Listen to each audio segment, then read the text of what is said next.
sport these days, especially in North America, because it's so much easier to survive than it used to be. And we start to think about a lot of really weird things. We go in odd directions, kind of like a guy that never gets laid and he's got to take his energy out on something. He starts painting mech warriors in his mother's basement, like Magic the Gathering in a community center, or something like that. You know? Like, when did we become so smug in our survival that we decided we had time to sew costumes, Halloween costumes for dogs? How did that arrive on anybody's priority list, you know? Like, where did sew a Mexican hat for a Chihuahua ever become reasonable? Other weird stuff too. Like somebody was, you know, gonna go brush their teeth one day and they looked down at this white paste they put in their shitty bacteria-ridden toothbrush. And they said, "This is drab. This could be a lot prettier." And they set to work actually inventing edible sparkles that they could put in their fucking toothpaste. And I don't know how long that took to figure out that sparkle problem. But that's a long time where you're not thinking of anything practical whatsoever. You know? I find we also act out in a lot of different ways. Like human beings, you know, evolutionarily speaking, we got used to needing adrenaline rushes every once in a while to survive. If we didn't have that, there'd be no more human beings. And some people still just crave that. And when they can't get that in everyday life, they do stupid shit like bungee jumping. That's all that is. No well-adjusted human being decides, "Oh, I'm just going to jump face first off a platform and trust my everything to an elastic band." You know? It's not even a game of skill, it's just chance. And basically, at some point, you have to make up your mind that you don't care about your relatives if you're going to do that.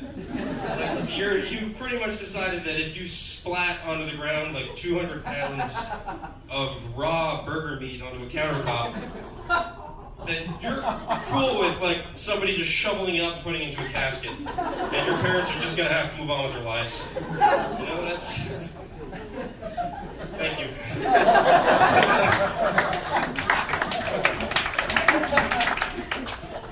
And my instincts go in a complete opposite direction. I would never bungee jump. People tell me I'm crazy for doing this, but I don't get it. I just worry a lot. I worry about everything. Things are not even threatening, and I worry about them. And it prevents me from having a good time, a lot. Like, I'm just neurotic. So when somebody says, "Hey, Gerry, why don't you come on the dance floor?" And I usually go, "No." I go, "Why?" And I go, "Because I don't know what the fuck that is. What are you doing, really? It looks like voluntary Parkinson's." It's almost offending me. I'll be in the corner, if you need me, thinking about what you're doing. And this is true. I was out on the market the other night, and I couldn't relax. First of all, I'm outside, which I can never relax outside because they'll let anybody out there. You know, all of you paid $4 to come in here tonight, right? Which is $4 of disposable income you had, which means you kept your shit together for $4 longer than you actually had to. Nobody outside had to keep their shit together for any length of time.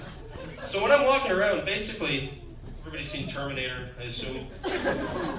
You know when they show from his point of view and you hear this type of, and he's just scanning?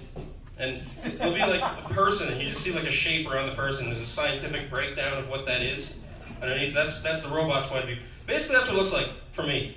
I'll see a person, an outline, and it'll just say like, "Humanoid, possible crackhead, stay 3 meters away. Has own will, don't trust it. Don't trust it." So I walk around with my fist balled up constantly, essentially. And the funny thing is I'm looking for people who are like thinking about perpetrating violence when I'm probably the only person there actually seriously prepared to commit any sort of violent act. We're getting really silly. I mean, we argue about things that don't matter. I got into an argument the other day about yoga pants.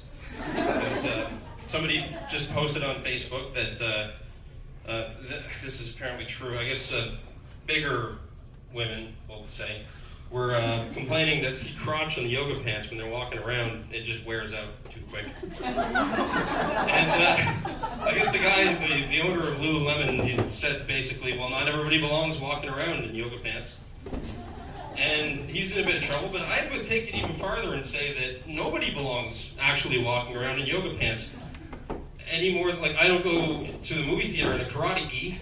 I don't wear jodhpurs onto a bus, like, and complain my horse riding pants don't fit into the seat. You know? It's athletic gear. And it's such a double standard with yoga pants, too, because it is basically just the jogging pants for women. You know, and women hate it when men wear jogging pants. And I find it funny, the irony of all these fat slobs using athletic equipment as like the epitome of relaxing gear. You know, I don't know how that happened. And I'm not sure if I have to get off or if that just flashed now. Yeah, no, that's your cue. Is it my cue to wrap it up?